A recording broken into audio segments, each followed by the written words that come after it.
The Haval H6 used to be a popular model for Great Wall Motors, dominating SUV sales for 103 consecutive months. Back then, you could see the red, blue, and black HS6s all over the streets and countryside. It offered comfort, luxury, and a spacious feel, making it a true national car. The H6 was often seen as a better value compared to the more expensive CR-V. But now, its sales have dropped significantly.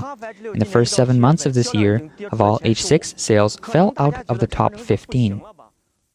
As the price war in China's car market intensifies, Great Wall Motors, once the largest state-owned auto manufacturer in China, is facing serious challenges, especially with the Haval H6. Public records show that Great Wall Motors is a publicly traded company with state-owned enterprise involvement. It owns brands like Haval, Wei, Aura, Tank, and Great Wall pickups, and produces a range of traditional, hybrid, and electric vehicles, including SUVs, sedans, pickups, and MPVs. In the past 2 years, China's car manufacturers have been struggling with fierce price competition, and Great Wall's profitability has been heavily impacted. According to financial reports, Great Wall Motors made a net profit of 7 billion yuan in 2023, a 15% decrease from the previous year. In the third quarter of 2024, profits dropped another 7.8% compared to the same period last year. Sales data shows that in October, Great Wall sold 117,000 vehicles, down 11% from the previous year. From January to October, total sales were 970,000 units, down 2.5% year over year. This marks the 6th consecutive month of declining sales. In contrast, other major Chinese car manufacturers have had much better results.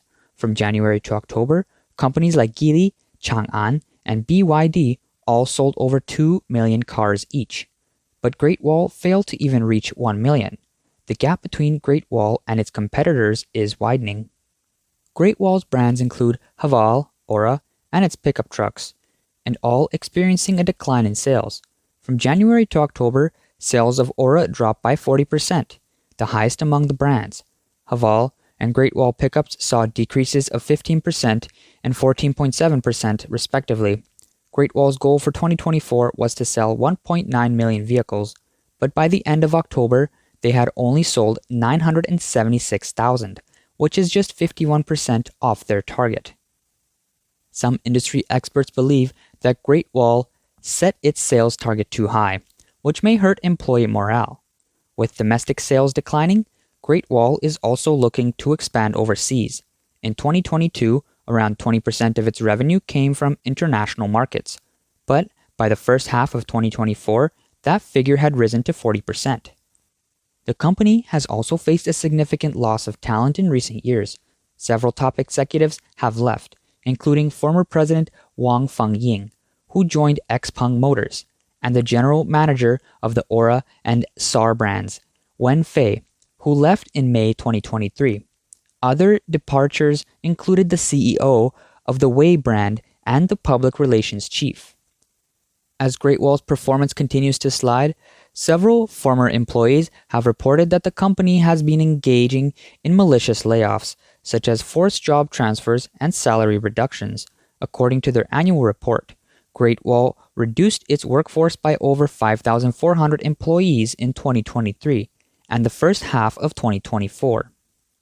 Currently, most of the employees involved in disputes with Great Wall Motors are seeking justice through individual arbitration or lawsuits rather than a collective lawsuit.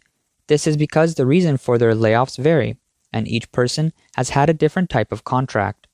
One former Great Wall employee shared that 20 to 30 people have already taken legal action, with more than 10 others currently involved in lawsuits. Some of them have received compensation, while others are still gathering evidence. This particular employee was laid off in 2021 and has been fighting for her rights for 2 years. Another former employee revealed that she was moved from a technical position to a warehouse management role after failing 3 performance evaluations in the past year, and her salary was reduced to just 3,000 yuan a month. She refused this change and couldn't reach an agreement with HR after negotiations. A former manager from one of the Great Wall's wholly owned subsidiaries explained that they were dismissed early this year due to a work mistake and didn't receive any compensation or overtime pay. However, they later won compensation through arbitration. A lawyer specializing in labor disputes stated that Great Wall's actions may have violated employees' rights, but whether it was illegal depends on the specific legal rulings. The lawyer also mentioned that in the context of cost-cutting measures and layoffs, it's quite common for companies to avoid paying compensation by using internal regulations and legal loopholes. These signs point to Great Wall Motors being at a crossroads. The company has frequently made headlines this year.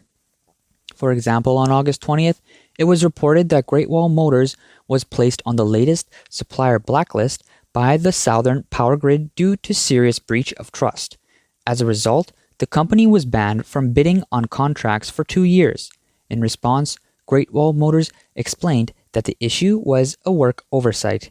The problem arose during the delivery of Tank 500 vehicles, where there was a discrepancy between the products delivered and the original contract. After confirming the issue with Southern Power Grid, Great Wall Motors provided compensation and apologized for the inconvenience. However, some industry observers question why, despite the compensation and resolution of the issue over a year ago, Great Wall was still placed on the major breach of trust supplier list and banned for 2 years. In August, Great Wall Motors also filed lawsuits against several online influencers who allegedly defamed the company. The company sought 25 million yuan in damages. One of these influencers had posted false or misleading information that, according to Great Wall, severely harmed their reputation. However, when the case went to court, a judge ruled in favor of the defendants, stating that as a well-known brand, Great Wall Motors should tolerate non-malicious criticism. While the defendant's language may have been imprecise, it was still considered legitimate commentary. The court dismissed Great Wall's lawsuit. In addition to these legal battles, Great Wall Motors has faced increasing criticism regarding the safety and quality of its vehicles. In May, a tragic incident occurred involving a Great Wall Cannon pickup truck in Chengdu. A 27-year-old owner who had bought the truck only half a month earlier died after being strangled by the rooftop tent attached to the vehicle. The incident raised serious concerns about the safety of these rooftop tents. The deceased friend revealed that the truck, valued at 270,000 yuan, came equipped with a rooftop tent, which they claimed was of poor quality. After the vehicle was brought to a service center for repairs, the issue was deemed fixed, but shortly afterward, the fault incident occurred when the owner went to check the tent again. The family of the deceased shared that the accident occurred while the rooftop tent was being raised.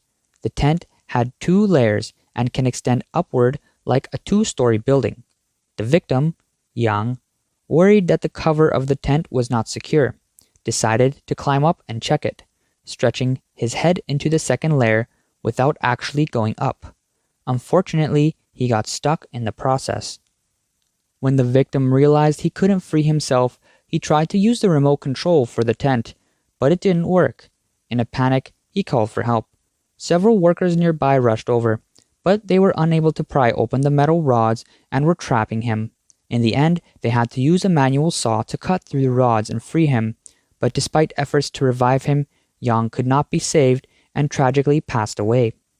A friend of the victim, Wang Wei, pointed out that the primary cause of the accident was the lack of a safety mechanism in the rooftop tent to prevent pinching, as well as the failure of the remote control. In another incident in August 2020, a man's Great Wall Cannon pickup truck got stuck in the sand. When his friend tried to help him by towing it with a Great Wall Haval H6, another accident occurred. The tow hook on the Cannon came loose and bounced back, hitting the Haval H6. The impact damaged the rear tire, the rear windshield, side windows, the roof, and even shattered the front windshield. Look at the quality of this Great Wall Cannon. The tow hook just fell off when we were towing it, and look at the damage it caused to the Haval H6. Rear windshield, tire, side glass, and sunroof fabric inside. The front windshield cracked too. Fortunately, the people inside were not severely injured. but this issue should make Great Wall Motors leadership pay attention. This tow hook is poorly made, and if people aren't careful, it could endanger lives. In addition to quality concerns, the intense price war in China's automotive market has also taken a toll on Great Wall Motors' performance. In early 2023, Great Wall engaged in a price war to boost sales. But while their sales increased by 15% year over year, their net profit decreased by 15%. Chairman Wei Jianjun admitted during a shareholders' meeting that the company needed to adjust its product structure to reduce losses. This reflects Great Wall's strategy of shrinking volume to protect price, which they hope would help maintain profitability in the face of a price war. However, if profits continue to decline, this strategy may not be suitable. The result of engaging in a price war, as seen in the case of Great Wall, is that it often leads to lower profits and does little to drive up sales. In the long run, maintaining profitability without participating in the price war will be crucial for companies in an industry where price competition is intensifying. Externally, many believe that Great Wall's refusal to participate in the price war could be because the company knows it is hard to win such a battle. The logic behind this is that in a highly competitive market, price wars are natural. A classic example is BMW, which once claimed it would not engage in price wars, but the market's pressure led to it to reconsider. Companies that avoid price wars risk seeing their sales plummet and may eventually exit the market. Great Wall Motors tank brand, while priced higher than its competitors, still offers good value for money. For instance, the Tank 300, priced at around 200,000 yuan, competes with vehicles like the 400,000 yuan Jeep Wrangler. Similarly, the Tank 500, priced around 300,000 yuan, competes with the 500,000 yuan Toyota Prado. And the Tank 700, priced over 400,000 yuan, targets the 1 million yuan Mercedes-Benz G-Class. While Great Wall offers a price advantage over joint venture or imported brands, it still faces competition from other domestic brands, as its vehicles can be seen as expensive in comparison. Great Wall's current challenge is whether it can continue to avoid price wars while struggling with declining sales.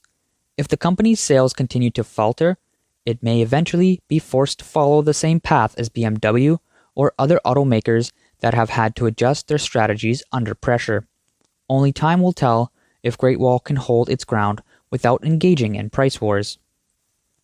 Data from the China Automobile Dealers Association reveals that from January to August 2023, the price war in the automotive market resulted in a loss of 138 billion yuan in retail sales, which has had a significant negative impact on the industry's health development. In these environments, the profits per vehicle in the auto industry have been steadily shrinking. In 2017 to 2022, the average profit per vehicle was above 20,000 yuan, but in 2023, it dropped to 17,000 yuan. By September this year, the average profit per vehicle had fallen to just 11,000 yuan. Chairman Wei Jianjun, in a recent interview, commented that the repercussions of the price war would last for 6 to 7 years, and its destructive effects are severe. He also noted that the price war is leading to brand instability and accelerating the elimination of weaker players, which could harm both consumers and the second-hand car market. Wei has openly criticized the current state of the Chinese car industry, emphasizing that companies' short-sighted actions, such as price manipulation and unethical behavior, hinder the industry's long-term growth. He argued that Chinese car makers need to be more self-reflective, adhere to ethical practices, and avoid the involation of malicious competition. His comments reflect the growing intensity of industry competition and highlight the chaotic environment created by the ongoing price wars. Since the beginning of the price war in 2023, the trend of internal competition in the Chinese automotive market has become more apparent. This has led companies to not only compete on price, but also to push each other on product features, technology, sales, and marketing tactics. In this cutthroat environment, some companies have resorted to using unethical PR tactics, such as online trolls or malicious smearing to undermine their competitors. This has confused consumers and damaged the overall reputation of the industry.